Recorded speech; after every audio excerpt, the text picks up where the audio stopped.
지금 그럼 세계적으로는 어떻게 되느냐?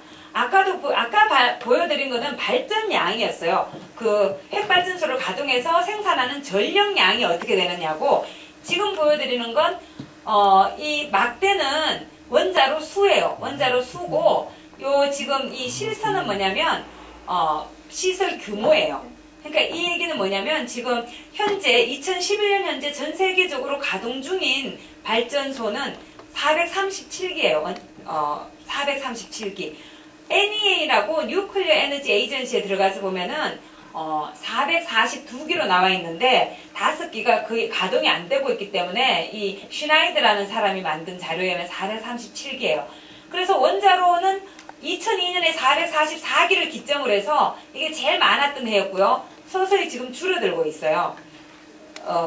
호수로는, 기수로는. 그렇지만 시설 용량은 조금 늘어났는데 그 이유는 뭐냐면 하나를 지어도 예전에는 기술이 없어 조그맣게 짓는 거, 이제는 하나를 지어도 엄청나게 크게 짓거든요. 그래서 이렇게 되는 건데, 왜 이런 그 변화를 보였느냐? 원래 이제 핵발전을 가장 먼저 시작한 나라는 러시아였어요. 러시아 쉬핑포트라는 데서 핵발전이 제일 먼저 있었는데, 그거는 핵발전을 해서 전기를 만들어서 팔기 위해서 만들었던 건 아니에요. 연구로 비슷한 거였는데, 이 상업용 핵발전을 가장 먼저 시작한 나라는 영국이었어요. 1956년에 콜드홀이라는 원자로가 이제 가동이 되면서 세계적으로 상업용 원전이 이제 가동이 되기 시작했는데, 초기에는 이제 초기 단계니까 별로 빠르게 증가하지 않다가 60년대를 지나서 70년대 이렇게 80년대까지 쭉 올라갔다가 90년대 들어와서는 정체 현상을 보이고 있어요.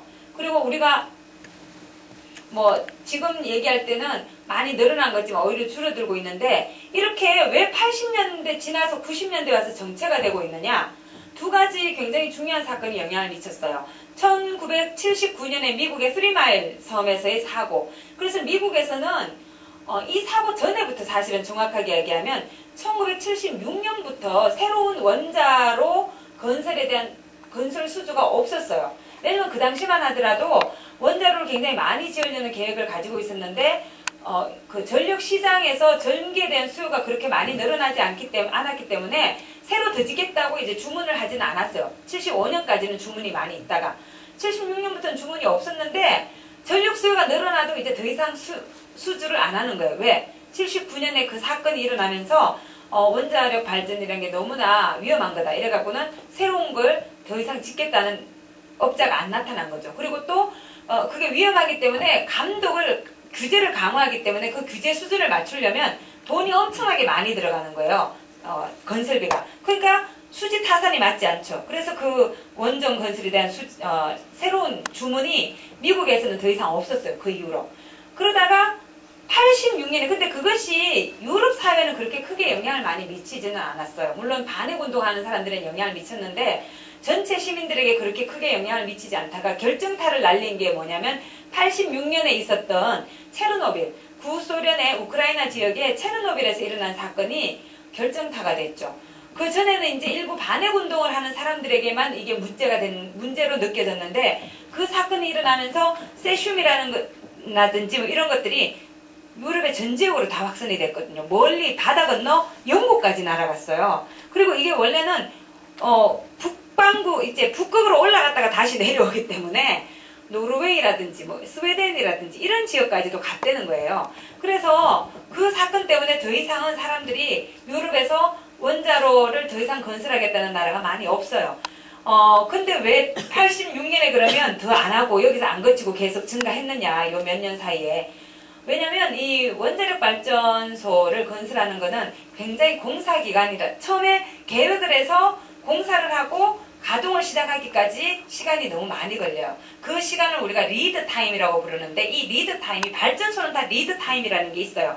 발전소를 건설하겠다는 계획을 세워서 부지를 장만하고 또 땅을 파서 발전소를 세우고 그 다음에 가동을 해야 되잖아요. 그래서 계획에서부터 가동하기 바로 전에까지 시간, 이 리드 타임이라는 게 그냥 엄청나게 큰 규모니까요. 근데 가장 긴 게 뭐냐면 핵발전소예요. 왜냐면 이거는 너무나 규모도 크고 돈도 엄청 많이 들어가거든요. 지금 우리나라 같은 경우에 우리 한국 형 원전 같은 경우에 지금 1.4기가 정도의 규모인데 그거를 지으려면은 2.5 내지 3조 원이 들어요. 그러니까 그런 돈을 시장으로부터 조달받는 것도 쉽지가 않을 뿐더러 이게 워낙 위험시설이니까 받아들이려는 그 지역이 별로 없어서 그런 설득하는 과정도 필요하고 그래서 하여튼 그 리드 타임이 대부분 7년 이상 걸려요. 어떤 나라에서는 10년도 더 걸려요. 원자력 발전소 하나 짓는데. 그래서 지금 이렇게 시간이 걸렸지만 이 이후로 이제 더 이상 늘어나지 않는다는 거죠. 이거는 뭐냐면 각 해마다 새로 운전을 시작한 원전이 몇 기인지 원자로가 몇 기인지 그 다음에 이 주황색은 폐쇄된 원자로는 또 몇 기인지 왜냐면 이게 계속 사용할 수 있는 게 아니니까 폐쇄도 되겠죠. 예전에 오래전에 지었던 것들은 그리고 고장난 거라든지 이런 것들은 폐로가 돼요. 여기서 보시겠지만 90년까지는 새로 지어지는 게 매해 이렇게 많았다는 거예요. 왜냐면 이거 주문은 벌써 이전에 들어간 거였거든요. 그래서 이렇게 되지만 이 이후로 70년, 80년, 90년대를 거치면서 폐로 되는 원전이 계속해서 늘어나고 있다는 거예요. 나이가 드니까.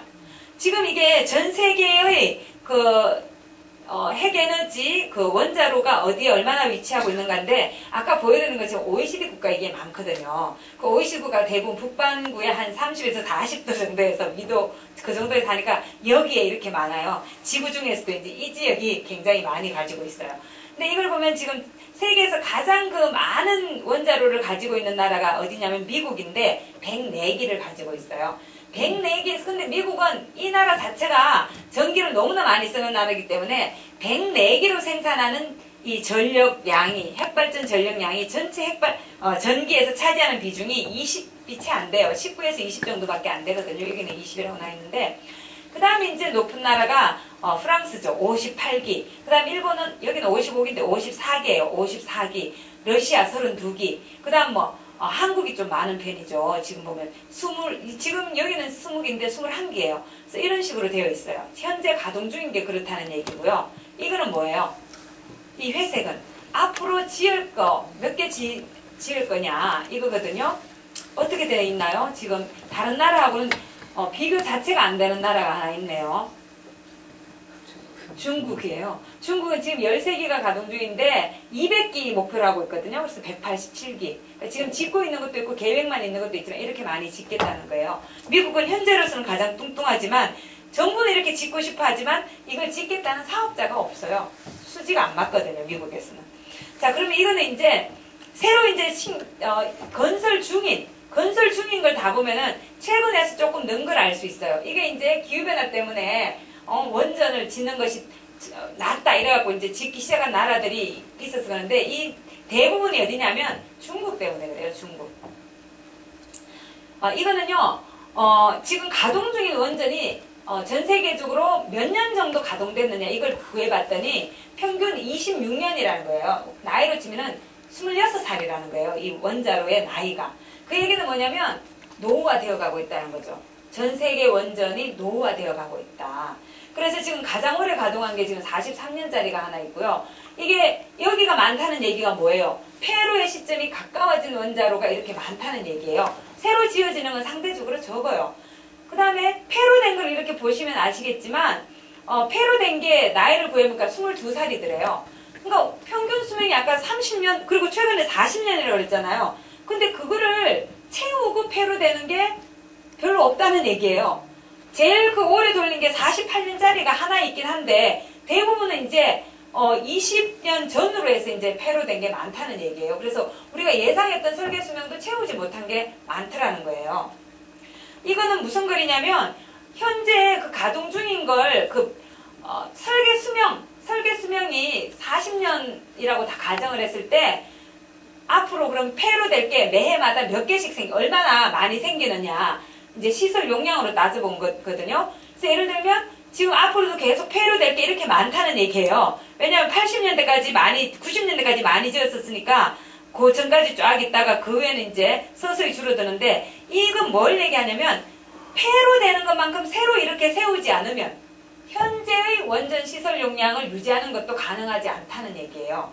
그 다음에 이 뒤는 설계 수명을 더 늘려갖고 수명 연장을 반영했을 때 미국 같은 경우는 60년을 돌리겠다 그러거든요. 왜냐면 새로 짓는 거는 받아들이겠다는 데가 없어요. 돈도 너무 많이 들고. 그러니까 있는 거를 그냥 설계 수명을 연장해서 쓰겠다 이런 생각을 많이 하죠. 근데 그건 굉장히 위험하죠, 사실은. 후쿠시마 원전 중에서도 그 후쿠시마 원전이 또 오래됐기 때문에 더 문제가 됐는데 이 얘기는 뭐냐면 같은 거예요. 20년 정도 이게 뒤로 밀려갈 뿐이지 이만큼 폐로되는 것만큼 다시 짓지 않으면 이전 용량을 유지하는 것도 이건 가능하지 않다는 얘기죠. 이게 이제 앞으로 우리가 더 안 짓고 지금 있는 것만 다 가동하게 되면 어떻게 되느냐? 2050년대 중반쯤 되면은 세상에서 이제 원자력은 사라지게 될지도 사라질 수 있다는 얘기예요. 더 안 짓게 되면. 지금 다 폐로를 해야 되니까.